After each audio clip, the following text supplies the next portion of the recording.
Jadi aku percaya kebijakan sebaik apapun kalau aktor atau pemangku kebijakannya juga tidak firm soal itu, tidak menjalankan tugasnya, memakai hati nuraninya, sama aja bohong. Mungkin harusnya kita masukin ke Nusa Kambangan aja kali ya. Ngomong sama Bapak. Ganjar ya.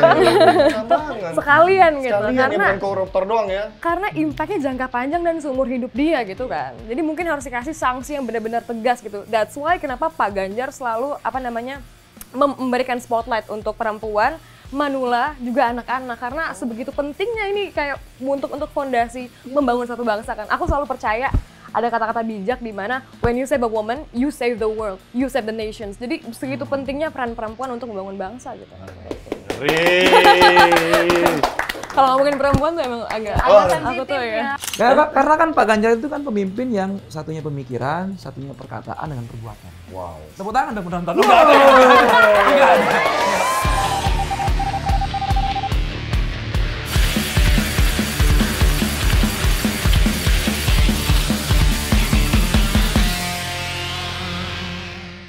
Oke, balik lagi sama kita di Damn! Kaget ya? Enggak. Oh, enggak. Saya juga kaget. Ya kadang-kadang suka bisa ada, bisa enggak gitu. Kaget. Nah, tapi karena kita hari ini spesial, wah lu spesial Martabak. pakai telur karena 2. 5 Iya, kali ini. betul. Karena biasa 3, ya kan? Oke, gimana jadinya nih? Karena biasanya kalau Dem kan kita hanya bertiga saja. Oh. Sekarang wajahnya lebih menyegarkan kayak. Oh, jadi Ucup nggak menyegarkan? Maaf Cup, harus jujur. Gua out aja lah. Jangan. Enggak dong. Baru mulai. Ya, karena ini hari ini kita spesial ada 2 bintang tamu kita. Siapa? Malu ya itu bintang tamu ya. Bintang tamu. Karena biasanya nih kalau kita bertiga kita suka dikatain nyir-nyir. Gibah. Nyinyir. Kenapa Ya. dikata nyinyir? Ya, Si gibah lah pokoknya. Iya. Bukan bintang tamu kita, bintang jatuh. Ya. Boleh. Benar. Jadi gimana ini? Siapa ini? Tamu spesial ini? Ya, kalau misalnya teman-teman semuanya, kakak-kakak, bapak-bapak, ibu-ibu suka nonton Bioskop. Abang None. Wow. Nah, ini kita ada runner up Abang None 2019. Runner up Abang Jakarta None. Timur. Wow. Siapa namanya? Nandak dulu gitu. Oh iya. Kita lebih ke pantun dulu nggak sih? Ada pantun pilih. Kan lu pernah palang pintu. Oh iya, benar. Salahnya gimana, salahnya? Ngomong karena ada Abang None. Assalamualaikum. Nah, iya kayak gitu kalau abangnya. Saya ada pantun nih. Oke. Nggak boleh. Oh, Penderik. beneran dong. Beneran udah disiapin. Bentar ya guys. Gitu, Lin. Air beriak tanda tak dalam. Cakep. Air tenang seperti berlian. Artinya bang, Izinkan saya ucapkan salam untuk None Jasmine dan Abang Awan. gak bisa nih. Maaf ya. Balas. Udah prepare. Coba. Balas, Min. Yang upload dan kamu. Nah, ya selain juga dengan Kak Putri Jasmine ada juga Mas Setiawan, Wah. orang politisi muda. Katanya masih magang. Yang magang kita. Oh iya, magang kita. Oh, iya. Yang magang kita, Mas. bukan Ini udah ya. beneran loh. Iya, kali ini kita akan nyir-nyir bersama. Oh, supaya jadi lebih gibah beneran ini? Iya, gibahnya lebih Terstruktur. terpercaya lah ya. Betul. Karena biasa kan kita cuma menurut kita. Ya. Sekarang kita langsung tanya nih, menurut Mereka. mereka gimana? Kan langsung Iya kan? dong langsung. Emang tentang apa? Mungkin kita bahas dulu yang lagi rame kali ya Kak. Ya, apa? Kemarin kan kayak lu sudah banyak nih potongan-potongan debat kemarin nih. Wah, karena debat adalah Iya. isu yang lagi rame di media Betul. sosial manapun. Mau di TikTok, mau di Instagram, apalagi di Twitter juga rame lah. Meme-meme Karena mulai muncul tuh. ya meme-meme lucu juga, potongan-potongan gambar. Iya. Karena topik-topiknya itu topik-topik yang umum, Oh, seperti dan berat juga. berat sih. Seperti salah satunya itu tentang hukum, Oh. Kepastian hukum ya. kepastian. Kepastian hukum? Emang sekarang lagi gak pasti nih hukum? Ada beberapa. Ya, itu jelasin dulu lah. Ya kayak gitu kan kalau Ya. tentang kepastian hukum. Tapi sebelumnya nih kita mau tahu dulu nih karena kan yang kita tahu ya hukum gitu. Oke. Hukumnya cuma sekedar di pemerintahan. Oke. Tapi menurut kakak-kakak sendiri atau ya, kita-kita ini apa relate-nya hukum sama anak muda sih Kak? Boleh dari mana kamu nih? dulu apa Mana deh? Lo dulu lah. Aku. Siapa dulu? Ladies first. Oke. Bahasa lu, aduh. Boleh, jangan. boleh Jom, boleh. Lu tadi di bawah masih makan singkong. Tahu saat itu. Monggo, Kak. Oh iya, ngomongin kepastian hukum ya Mas, kayak ini nyambung banget relate juga sama yang kemarin ya, apa Ya. ngomongin HAM, kepastian hukum, penguatan demokrasi. Itu kan sebenarnya hal-hal yang luar biasa elitis mungkin kedengarannya agak berat, tapi sebenarnya impact-nya itu bisa kita rasain in all dimensions gitu. Mau lo ngomongin ekonomi, lo ngomongin lingkungan, lo ngomongin industri kreatif, semuanya punya impact-impactnya masing-masing kan, Wan. Wow. Ke anak mudanya? Ke anak muda apalagi kalau kita mau bisnis, penguatan hukumnya harus jelas dong, birokrasinya harus jelas dong. Jangan ada bayar dulu sini biar lancar, Iya, pakai betul. ordal lagi, pakai apa dulu. Bener. Terlalu banyak kebingungan, jadinya teman-teman anak-anak muda nih kadang toh sama-sama aja. Jadi kayak rasa untuk membangun itu jadi nggak itu lagi gitu, jadi nggak firm gitu. Bagaimana saudara Ucup, mengerti? Bener nggak? Aku yes. Nyanyi gitu. Kamu nyanyi Itu tadi. nyanyi tadi, Pak. Oh bukan ya? Tapi suaranya merdu ya? Oh, merdu banget. Merdu banget. Mas Awan. Iya kayaknya beda sama yang agak cemprek, oke? Jangan merendah begitu ah. Ya, kepastian hukum itu kan pondasi ya bagi sebuah negara atau sebuah bangsa. Artinya hukum itu adalah panglima tertinggi. Ya kan? Hukum adalah panglima tertinggi, bukan paman, bukan yang lain-lain itu kan. Iya. Jadi hukum adalah panglima tertinggi. Nah, kepastian hukum untuk anak muda apa ya relate-nya gitu bagi anak muda ya. Anak muda hari ini yang tadi Yasmin udah katakan soal anak muda hari ini kan lagi sibuk-sibuknya nih kayak kerja atau bisnis atau berhubungan secara relasi sosial network segala macam. Apa kemudian dampak hukum pada anak muda?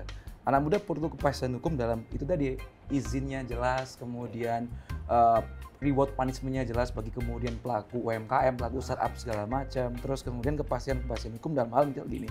Hari ini muncul terutama buat kaum perempuan itu kan kepastian hukum atas kalau misalnya ada pelecehan seksual dan segala macam itu hukumnya seperti apa. Artinya kan saya rasa kepastian itu hukum itu adalah panglima tertinggi yang pasti akan berdampak bagi kehidupan anak muda. Tentu juga berdampak juga untuk kehidupan orang banyak kayak gitu. Wah, mantap nih. Kalau saya izin tanya, kalau misalkan dari momen debat Capres kemarin, Iya. dari ketiga paslon ini, mana sih yang konteks terhadap kepastian hukum bagi pelaku UMKM? Ya. Mungkin dari Mas Awan boleh?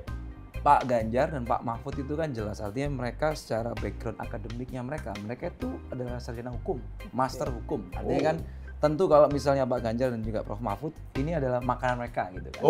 Apalagi mereka juga sangat berpengalaman sekali dalam eksekutif, yudikatif, legislatif. Artinya kan berbicara soal hukum ini kemudian bagaimana Pak Ganjar Mahfud itu menceritakan rekam jejak bagaimana mereka kemudian selama ini menegakkan hukum. Kita tahu Pak Mahfud adalah sekarang ini narasinya atau citranya itu pendekar hukum. Ya, betul. Gitu kan. Jadi pasti sampai kemudian kemarin Pak Ganjar bilang kan ada soal bagaimana gini. Kepastian hukum itu tidak hanya untuk hari ini atau untuk masa depan, tapi bagaimana kepastian hukum untuk yang kemudian masa lalu itu harus dikelirkan karena kasihan kan keluarga korban, pelakunya ini siapa yang hari ini masih kita itu terselimuti oleh tirani, ini siapa pelaku-pelaku dulu dalam sejarah hukum yang masih belum clear gitu kan. Kemarin ramai itu, Cuk. Rame kan, rame itu kan. Jadi spot juga sih. Iya kan karena gitu kan. Artinya ngerasa ditanyain terus juga iya, kan. jadi kepastian hukum dalam kaitan problem-problem hukum masa lalu juga harus tegas dituntaskan. Seperti apa contoh kan banyak kemarin kemudian akhirnya Pak Ganjar nanya ke Pak Prabowo bagaimana tentang korban-korban di 98 dan tentu peristiwa-peristiwa yang lain juga kemudian hari ini masih simpang siur. Siapa pelakunya, siapa yang terlibat itu kan harus dipastikan siapa. Kasihan kalau Pak Prabowo hari ini udah beberapa kali kan kontestasi masih dibayang-bayangi oleh kepastian hukum yang nggak pasti. Nah, kalau misal pasti, enak kan kita nggak akan ada isu lagi. Gitu. Untuk kemudian tahun 2009 kalau gitu ya. Pak Prabowo maju lagi ya gitu. Jadi saya juga dalam rangka juga kepastian hukum itu memastikan bagi yang terlibat dan juga memberikan kepastian bagi korban. Keluarga korban tentu akhirnya lebih terima kan segala macam seperti itu. Jadi kemarin yang perform saya rasa dalam debat kemarin ya gimana? Ya jelas Pak Ganjar dan Pak Mahfud. Karena memang mereka background itu sudah jelas. Mereka adalah akademiknya adalah hukum dan tentu yang lain-lain cuma ya yang kedua cuma humoris, yang ketiga cuma teoritis seperti itu. Ini keluar kita bisa lihat nilai sendiri lah dari debat kemarin juga. Iya betul. Kemarin itu kan sebenarnya temanya sangat kontekstual buat dan fundamental buat kehidupan bermasyarakat. Cuman sayangnya ada yang humorisnya ini yang jadi Tapi kalau nggak ada yang humoris itu nggak lengkap. Contohnya, iya ya benar. kan? Benar. Ya kan Cuk? Jadi begini Mas, mungkin begini. Pak Ganjar itu sangat praktis sekali. Ya kan? Benar. Terus Pak Anies teoritis. Terus Pak Prabowo itu yang humori. Soalnya ekotnya juga dapat nih gini. Jangan dong. Kan kemarin dia udah ngomong ini soalnya. Sorry. Itu jadi meme lagi banyak. Bro NC sih gak? Sampai gini-gini. Ini Itu tadi jadi, aduh, jadi gimana gitu ya kita juga ngelihatnya. Jadi lanjut apa, Bu Cynthia? Ya kan Kak. Oh ya, Kak Jasmine gimana? Kalau Mau lihat? ngomongin UMKM ya, Ini penting. specifically. Dulu tuh Pak Ganjar kan punya lapak Ganjar ya. Iya. Di mana Wow, waktu Ganjar. itu banyak banget beberapa pelaku UMKM curhat sama beliau, Pak ini izinnya sulit, Pak gimana caranya bikin branding yang bagus. Akhirnya beliau ngumpulin tim karena emang kalau ngelihat sosok Pak Ganjar tuh orangnya yang selalu mau kolaborasi dengan partner-partner gitu. Jadi kayak dengan menyusun kolaboratif government ini, beliau pun juga sering banget bilang sama kita no one left behind, ya nggak? Jadi dia include semua stakeholders itu buat rame-rame membantu para pelaku UMKM di Jawa Barat, di Jawa Tengah. Itu lapak Ganjar merupakan salah satu contoh yang konkret menurutku. Dan kemarin kalau ngomongin debat capres ya, beliau kan tenang, chill, ngomongin soal rekam jejaknya, apa yang sudah dia lakukan, jadi kayak bukan cuma iming-iming Janji-janji. sweet talk aja gitu loh, karena beliau juga udah mengerjakan itu selama hampir 10 tahun ya Wan. Jadi jelas banget kalau anak muda kita bisa berpikir secara objektif, pasti teman-teman tahu lah, udah jelas banget. Sweet talk. Sweet talk. Ya, soalnya Iya tahu artinya. kalau untuk Sering di sweet talkin ya sama. apalagi anak-anak muda sekarang ini gampang kemakan sama yang manis banget omongannya. Saya tidak. Karena kan ada yang ngomongannya manis. Karena belum saya tahu. yang ngomongnya manis. Oh iya lagi. Pelakunya ya, Iya, Lid, ya? pelaku. Ini maksudnya ya kayak gitu kan, apalagi ada orang-orang yang cuma bisa ngomongnya doang. Nah, tapi kalau misalnya tadi dari penjelasan Kak Jasmine, kalau misalnya itu kan lebih ke investasi atau pedagangnya nih Kak. Kalau bukan yang ke pedagangnya, kepastian hukumnya ngaruhnya apa? Maksudnya kalau buat UMKM ya. Kan tadi kan ngomongin ke UMKM kayak lebih ke pedagangnya. Kepastian Pengusaha. Ya pengusaha itu loh. Pedagang. Ya itu Buat ya investor. bahan. Iya. Iya itu. Investor ya. Nah, kira-kira kalau untuk Tapi kan kita kan bukan nih, ya, nobody gitu. Berarti Kita job pekerja. seeker. Iya. Nah, bagaimana kira-kira untuk kepastian Kepastian hukum hukumnya. bisa membuka lapangan pekerjaan itu seperti apa? Oke. Wah, ini misalkan kita ngomong dari segi investornya dulu ya, Oke, dari monggo. segi investasi mau di Ya. dalam negeri mau di luar negeri. Ini adalah permasalahan kenapa Singapura itu kota kecil tapi dia bisa penyerapan anggarannya bisa paling mantap dan jadi jadi kayak melting pot semua sumber dana dari US, dari Hong Kong, dari China, dari semuanya gitu. Kenapa nggak langsung masuk ke Indo gitu? Itu kan permasalahannya. Oke, karena indeks korupsi kita udah di 34%. Ya. Jadi ketika gue jadi investor misalnya Mas, terus gue ngapain gue invest di suatu negara yang kepastian dan birokrasi hukumnya aja masih mencela-mencela gitu. Nah itu penting banget karena impactnya bisa keterbukaan lapangan kerja, anak-anak muda jadi punya kepastian untuk nih abis aku lulus, aku kerjanya ada di mana nih? Bagaimana integrasi antara pihak perusahaan, pihak pemerintahan juga, akademia, jadi semuanya juga saling membantu gitu. Tapi kalau negara kita aja kepastian hukumnya nggak ada, gimana kita mau masukin dana itu? Wah, ini tuh. Itu impactnya gede banget banget. kan, Wan. Mas Awan mungkin ada. Ya kembali lagi, hukum itu pondasi ya. Pemerintah ke depan ketika hadir, dia sebagai fasilitator dan juga regulator.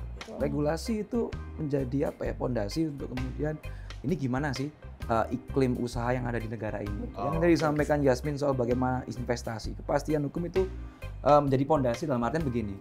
Kalau misal birokrasinya itu kemudian terkait izinnya itu banyak yang diselewengkan atau kemudian tidak ramping atau tidak kemudian terlalu banyak belibet dan segala macam. Tentu kan itu satu hal yang tidak kepastian regulasi, ya kan? Artinya itu kan menghambat proses investor atau proses investasi yang akan mau masuk ke dalam negeri.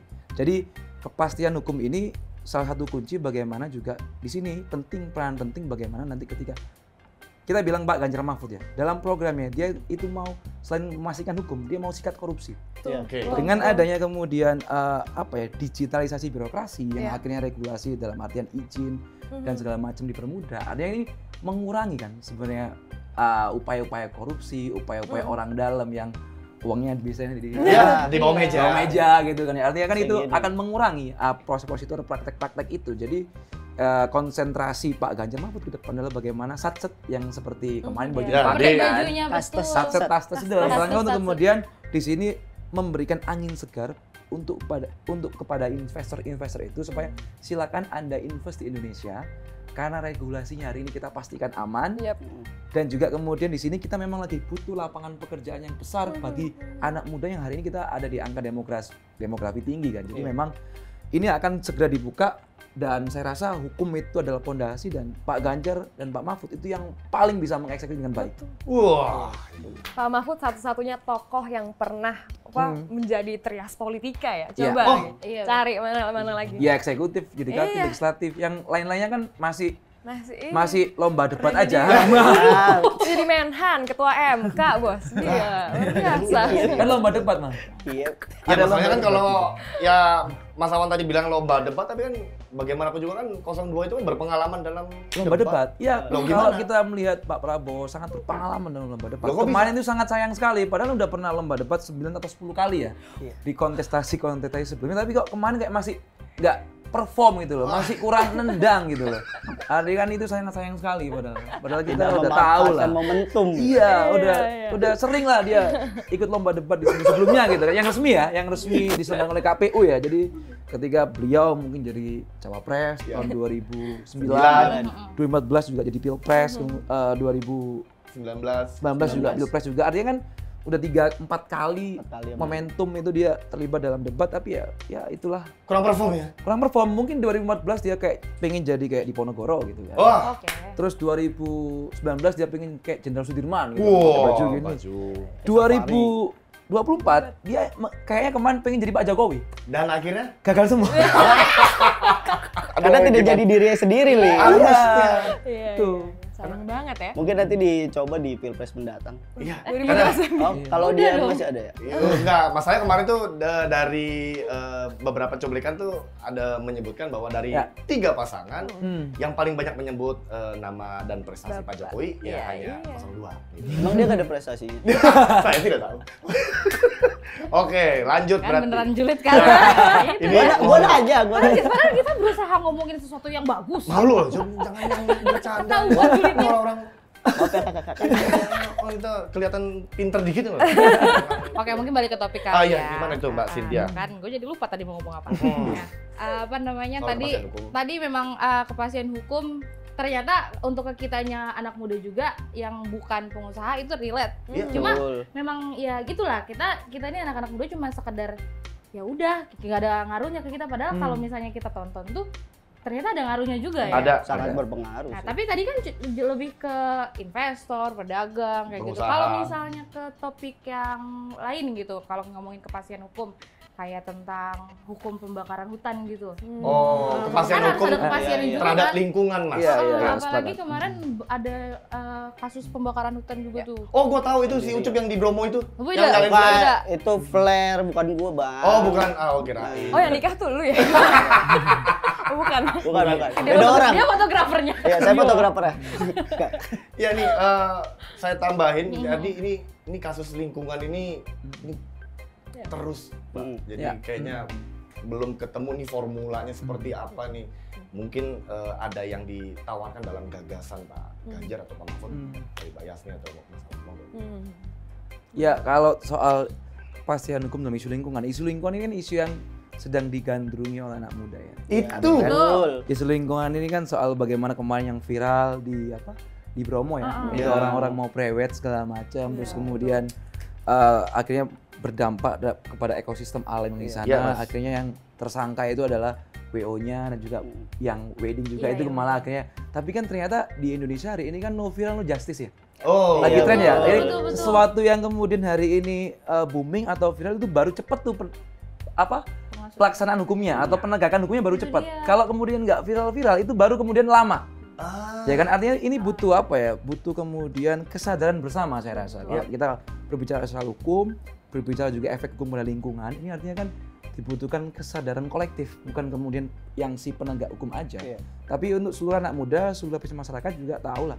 Artinya kita hidup di Indonesia yang penuh dengan keindahan alamnya. Pasti. Tentu kita harus sadar diri juga, kita harus punya kesadaran individu bahwa lingkungan ini harus kita lestarikan dan harus kita jaga. Betul. Urusan kepastian penegakan hukum selain untuk kemudian hari ini kan karena isu lingkungan ya, no viral no justice. Anak muda kan suka ketika viral-viral baru cepet penegakan hukumnya.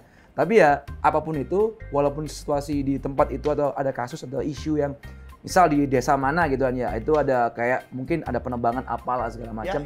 Jadi lebih itu aja, anak muda atau orang-orang yang ada di desa itu, ada lingkungan itu, kota kabupaten itu lebih itu aja, lebih responsif mungkin, atau kemudian lebih kan karena nggak mungkin kan itu kan apa yang atas itu langsung tahu kan kalau misalnya itu nggak viral kayak gitu kan hari ini kan kayak gitu. Jadi lebih responsif, lebih melaporkan, lebih kemudian tanggap. Jadi saya rasa membangun kesadaran hukum dan juga lingkungan itu bukan hanya pemerintah yang bertanggung jawab. Tentu pemerintah akan menyiapkan semuanya atau memfasilitasi semuanya, tapi inilah kesadaran bersama bagi seluruh masyarakat Indonesia. Tapi ya Kak, kebayang kalau misalkan hutan dibakar-bakar gitu, yang harusnya ladangnya bisa untuk bertani, bisa untuk industri lain, tapi harus dibakar gitu aja karena regulatornya nggak jelas, pemangku kebijakannya juga mencela-mencela itu tadi, yang harusnya harga pangan jadi bisa apa namanya? Apa kepastian harga untuk masyarakat membeli pangan, sembako, dan segala macam. Iya. Jadi jauh lebih stabil. Jadi ngomongin lingkungan, impact-nya balik lagi ke ekonomi lagi, balik lagi ke pembangunan ini lagi, masyarakat lagi gitu, percepatan. Makanya Pak Ganjar sama Prof Mahfud tuh selalu bilang kepastian hukum ini semata-mata untuk membangun, untuk mempercepat pembangunan bangsa gitu. Karena impact-nya benar-benar yang tadi Setiawan bilang sebagai fondasi itu gitu. Gimana ekonomi kita mau maju kalau kepastian hukumnya aja masih nggak jelas. Pak Ganjar dan Prof Mahfud itu punya program dalam visi misinya dia itu bagaimana dia akan membangun sebuah ekonomi hijau dan biru. Ekonomi hijau itu artinya ekonomi yang pro terhadap lingkungan, pro terhadap kelestarian ekosistem alam. Jadi ketika menyiapkan satu program itu tentu kan tidak hanya sekedar program detailnya, siapa yang akan terlibat dalam program itu, siapa yang akan berkolaborasi dalam program itu, tapi juga pasti saya rasa regulasinya, kepastian hukumnya, artinya nanti misal perusahaan ya invest satu daerah itu, dia tentu harus kemudian menjaga kelestarian lingkungan itu. Jadi itu sudah tertuang di program Pak Ganjar Mahfud yang namanya ekonomi hijau dan ekonomi biru, karena kita adalah negara yang penuh dengan keanekaragaman alam dan juga potensi laut yang luar biasa. Jadi Pak Ganjar dan Pak Mahfud akan akan menggarap itu sebagai ekonomi baru yang ada di Indonesia. Paham nggak tadi? Serius banget ya tadi? Serius banget ya? Serius banget ya? Gue sebagai anak gunung ya kan? Gunung, gimana? Benar-benar ini juga mendukung sekali. Temennya alam berarti ya? Woi, benar. Iya kan? Benar. Boleh Silakan request. Ditungguin lah. Salam. Ya benar, apalagi kalau misalnya kita ngomongin viral-viralan kan. Karena Indonesia ini dicap sebagai negara viral, harus viral dulu baru ditangani. Tapi yang jeleknya juga sih, kita nih anak-anak muda atau mungkin warga Indonesia selain memviralkan, menjudge juga, menghakimi sendiri itu kali ya. Ya kan? Iya loh, bener kan? Udah tiba-tiba menjudge, ngebully. Iya. Viralkan, ngejudge, bully juga. Waduh, nggak ada solusi. Nggak ada solusi. Nah, tapi kalau misalnya juga kita ngomongin tentang kepastian hukum, berarti memang untuk kepastian hukum ini sendiri lebih mengarah untuk membela rakyat berarti ya. Tapi kan kalau misalnya dari yang paling dipikirkan oleh rakyat ini yang tadi kakak bilang itu tentang harga pangan, itu hubungannya apa nih kak? Yang tadi aku sempat mention itu yang harusnya apa namanya tanahnya untuk rakyat, harganya harusnya bisa jauh lebih stabil, yang harusnya hutan-hutan ini yang punya siapa karena regulatornya itu juga tidak jelas gitu. Jadi aku percaya kebijakan sebaik apapun kalau aktor atau pemangku kebijakannya juga tidak firm soal itu, tidak menjalankan tugasnya memakai hati nuraninya, sama aja bohong, bullshit aja gitu. Jadi makanya ngelihat udah siap. Oke. Udah mau masuk ya. Sebelum masuk ke Mas Awan, ini kalau kita ngomongin pangan ini agak sensitif nih. Di Jawa Tengah saya ingat Pak Ganjar itu telah berhasil dan rencananya juga akan menjadikan Jawa Tengah itu sebagai lumbung pangan nasional. Beliau juga sudah membangun ribuan embung ya, dan sebagainya. Cuma kan masalahnya ada salah satu menteri nih Dan paslon juga, capres juga. Sebut dong, sebut Waktu itu kan dong. pernah diberikan tugas untuk ngurusin pangan di daerah Kalimantan. Oh betul. Nah, itu Kayak kemarin di debat itu Sikat tuh. menanyakan itu kan. lah ya, Pak Prabowo ketika Gimana, tanya Mas? ke Pak Ganjar, padahal isu debatnya itu hukum. Tapi yang tanya bagaimana Banget. menstabilkan harga pangan ada di Jawa Tengah. Nah, kan itu akhirnya Pak Ganjar balas kan, Bapak mungkin saya perlu ingatkan, Pak Prabowo juga dulu ketua HKTI. Wah, itu juga kena. Jadi kayaknya mungkin HKTI itu apa, mungkin Pak Prabowo lupa. Kalau tiba-tiba ini bahas hukum, bahas itu, tapi Pak Ganjar tentu meresponnya dengan sangat baik. Oke. Yang sama kan mas soal bagaimana apa dan bagaimana mengatasi isu pangan tadi kan, dan nyambung juga dengan bagaimana stabilitas harga, kemudian reformasi agraria. Ya. Itu sepenuh-penuhnya dan juga kemudian sebesar-besarnya keuntungannya itu dipersembahkan pada rakyat. Kita coba kembali mendalami ya bagaimana karakter paslon-paslon yang sedang investasi. Pak Ganjar, Pak Mahfud itu adalah yang lahir dari rahim rakyat. Oke. Mereka yang kemudian berasal dari Pak Ganjar kemarin bilang kan, Ganjar Mahfud adalah panggilan sejarah. Kami berangkat dari keluarga yang sederhana dan berproses dari bawah. Maka ketika nanti ke depan Pak Ganjar Mahfud itu memimpin puncak tertinggi komando di Indonesia, maka itu akan pasti yang disampaikan Yasmin, disampaikan oleh Emas tadi adalah bagaimana sepenuh-penuhnya, setinggi-tingginya, semutlak-mutlaknya untuk kepentingan rakyat. Ya. Dan itu karena mereka berasal dari bawah, bukan saya udah nggak punya apa-apa. Ya. Saya siap mati. Itu kan, apa connect the dot-nya itu, nggak punya apa-apa terus Dan kemudian siap mati. Ini agak horor Mas. Ya itu. Jadi kan nggak relate dengan apa ya. Karena kan Pak Ganjar itu kan pemimpin yang satunya pemikiran, satunya perkataan dengan perbuatan. Wow. Tepuk tangan dong penonton. Enggak ada. Nah, ya oke, kalau misalnya tajam. ya kan, kita tajamin lagi apa? Tajamin Ke lagi. Isu, maksudnya lebih ke penegakan hukum tentang yang tadi udah sempat Mas Awan infokan juga nih tentang pelecehan seksual nih, apalagi buat cewek-cewek kan. Ini kan Ini sensitif banget. sensitif, tapi penting juga untuk cewek-cewek tahu. Gen Z ini paling Kan korban pelecehan seksual bukan cuma cewek doang. Oh jadi? Oh benar. Iya benar sih. Apa praktek-prakteknya contohnya? Ceritain yang di yang di Kayak pengalaman. Best yang di experience. KRL, Ceritain. yang pas lu mau turun di stasiun Depok. Itu lu bukan sih? Ya ampun. Itu yang main siapa? Ada. Astaga. Iya kan, maksudnya lebih kalau misalnya untuk cewek ini agak bingung juga karena kan yang kita temukan ini yang salah jadi cewek gitu. Ya kayak harus yang salah cewek karena pakai baju terbuka lah, yang salah cewek karena berkeliaran malam lah. Cewek terus yang salah gitu. Padahal cewek selalu benar kan? Iya bener. Iya kan? Aslinya gimana sih Mas Awan nih? Yang salah cowok atau cewek nih? Oh pengalaman. Langsung saya mikir ngeband siapa yang salah gitu. Monggo Mbak Jasmine. Wah bener banget Kak. Karena kalau ngomongin soal pelecehan seksual ya nanti kayak baju lo terlalu ketat, kayak karena apa? Pas ngelaporin juga orang-orang juga yang akan disalahin ya korban-korbannya lagi gitu. Kenapa lu memancing gitu? Padahal itu harus ada concern kan dari kedua belah pihak. Nah itulah kenapa perlunya ketegasan hukum dan penegakan hukum yang jelas gitu. Atau mungkin sekalian aja kalau pelecehan seksual yang misalkan itu banyak banget Kak kasus tahun ini yang anak kecil sampai meninggal umur 12 tahun dan laki-laki pula gitu. Jadi benar bukan perempuan doang tapi juga laki-laki. Terus banyak yang bundir akhirnya.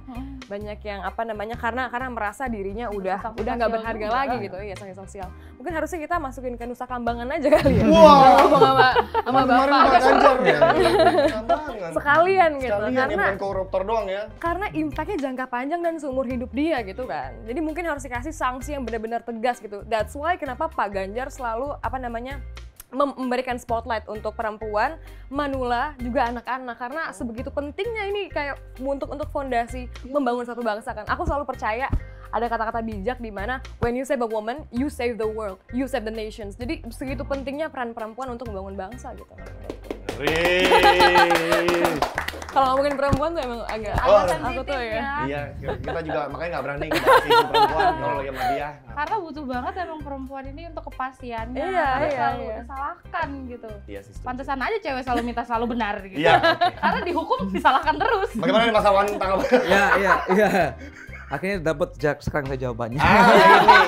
Jadi berbicara soal kekerasan seksual, kita tidak hanya kemudian berbicara soal bagaimana penegakan hukum di dalam kekerasan seksual, tapi yang paling penting kedua adalah bagaimana soal perlindungan kepada para korban. Nah, karena kasus-kasus yang terjadi tidak hanya kemudian sesama anak muda atau kemudian apa, tapi kemudian hari ini yang saya rasa perlu kemudian menjadi catatan dan juga pelajaran adalah bagaimana ada guru sama murid atau gusnya sama santrinya di beberapa kejadian-kejadian dalam negeri terakhir nih ya. Itu terjadi seperti itu. Saya rasa produk hukum aja kurang. Kalau produk hukum kita ngomong benar salah dong. Iya. Artinya kan bukan ngomong soal moral dan juga etik. Iya. Artinya kan kita harus kemudian lebih menyadarkan lagi, ya kayak lagi membangun kesadaran bahwasanya kita nggak ngomong baik buruk tapi benar salah, bagi bagaimana yang paling penting adalah moral dan juga etikanya. Jadi bagaimana kita sebagai apa ya, hari ini kalau kita ngomong bagaimana produk hukumnya harus pasti, kemudian penegakannya harus pasti, kalau itu udah pasti semua, tapi kalau kemudian kesadaran masyarakatnya masih belum ada, itu kan saya rasa juga kemudian itu tidak menjadi keberhasilan bersama. Artinya kan di sini ada kemudian kolaboratif yang bareng-bareng untuk kemudian membangun bahwa kepastian hukum terkait kekerasan seksual ini sudah ada, penegakannya sudah ada, perlindungan korban dan juga pencegahannya itu harus kemudian ada, karena kasihan kalau misal korbannya itu adalah anak muda atau anak-anak yang masih usia dini, itu saya rasa kasihan. Dan tadi Yasmin kan sangat sensitif sekali soal isu itu. Aku setuju, iya. Jadi karena agak sensitif ini, saya persilakan minum dulu. Oh iya benar. Tapi memang Bapak kan selalu ngomongin soal kesehatan mental juga. Iya, kan, itu penting juga setiap kesehatan ngomong sama mental. anak muda, sebagai perempuan harus gimana gitu. Nah, karena yang ditemukan juga kalau misalnya ada korban ataupun pelaku itu yang dilakukan tuh mediasi, bisa gabung satu ruangan tuh kan merasa terintimidasi. Iya, itu salah. Malah itu jatuhnya kayak ya udahlah, daripada digabungin tekanan udah berhenti padahal dia tuh trauma seumur hidup gitu. Iya, benar. Ya kan? Akhirnya diselesaikan pendampingannya setelah kejadian itu juga penting. Jadi makanya Pak Ganjar punya program yang namanya pendidikan konseling. Wow. Jadi nanti bisa pendidikan konseling ini ada di ruang-ruang akademis yang misal di kampus juga ada kesediaan bagi mereka yang mau curhat. Itu gratis, dan juga mungkin next akan ada di mungkin pemerintahan kota kabupaten ya, akan ada kayak bimbingan konseling atau pendampingan konseling bagi anak muda yang masih mental health-nya masih kurang health gitu. Aduh, itu kayaknya banyak yang gabung deh. Itu aja semua anak muda mental health-nya nggak bener. Ngomong-ngomong, ini udah ada narah hubungnya nggak nih buat mental health? Ferlin agak terganggu soalnya. Mungkin nanti mentornya Yasmin ya. Banyak yang daftar. Itu mah di sini aja. Pengen daftar itu, pengen daftar pasti. Saya kasih nomor WA saya aja lah. Oke, berarti memang kalau misalnya kita anak muda perhatikan juga semua hukum ini ada sangkut pautnya sama kita lah. Cuma jeleknya anak muda mungkin kita malas cari tahu kali ya. Karena yang kita tahu ya udah orang debat ngomongin tentang menjadi presiden, kita nggak tahu ngaruhnya ke kita. Ternyata setelah dibicarakan ternyata banyak. Nah, apalagi kalau misalnya kita ngomongin sudah mau dekat pemilu nih, mungkin boleh diinfokan nih, menurut kakak pribadi, yang mana nih capresnya yang lebih memperkuat gitu untuk semuanya nih, dirangkum secara singkat. Oke, untuk aku ya. Teman-teman ingat, satu tanda tangan bisa merubah hajat hidup orang banyak, 287 juta jiwa. Jadi jangan salah pilih pemimpin, lihatlah secara objektif berdasarkan track record-nya. Tadi seperti yang udah aku mention, satu-satunya tokoh trias politika cuma Prof Mahfud aja ya. Itu sebagai poin plus tuh. Dan Pak Ganjar juga juga mengambil hukum juga dan public policy juga. Jadi udah kebijakan dan penguatan hukum itu adalah combo yang mesti sebagai fondasi untuk membangun satu bangsa gitu. Jadi jangan sampai salah pilih, jangan dilihat dari dari luarnya, dari outfitnya, dari gayanya, lihatlah dari substansi dan pemikiran dan track record-nya juga sih. Ya, berbicara soal kepemimpinan, jadi kita kemarin kan habis lihat debat. Kita sedang tidak mencari yang hebat dalam debat. Kita mencari bagaimana karakter kepemimpinan itu sendiri.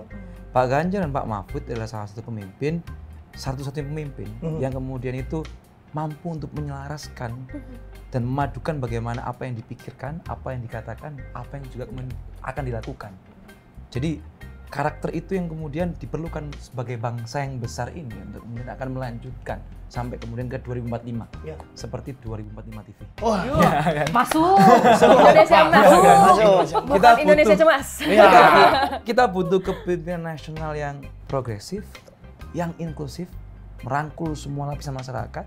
Dengan kemarin ketika kita lihat di debat, Pak Ganjar juga melibatkan semuanya. Gaya debat di Pak Ganjar itu sangat storytelling sekali.